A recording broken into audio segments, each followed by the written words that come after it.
Oğlulu şeyle soru. Yine.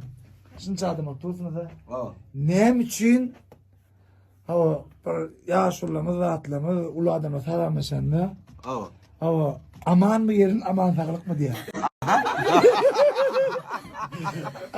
Ya ben aldım size de aman mı? Ya ne aman mı diye de amanın aran ne aldın yanına? Amanın aran o mu diye yanına öyle? Yok. Ya soda aman mı diye ne aman tanıya? Ne olacak? Hazır men size men komandamın en simpatik adamsını görkediyen. Yine kayıttık. Yine. Başka? Yok. Yok da tamam. Dekal, Yok ya.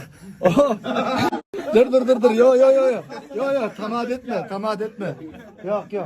Yine de en simpatik adamı.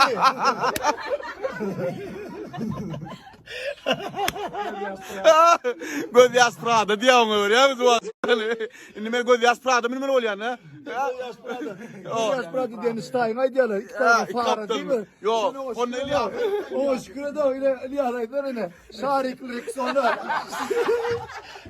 Rexona.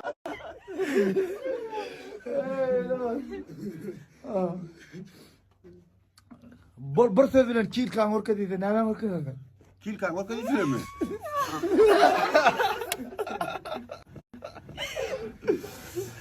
Jackie Chan nerede? Jack Chan'ı da tutuyor lan.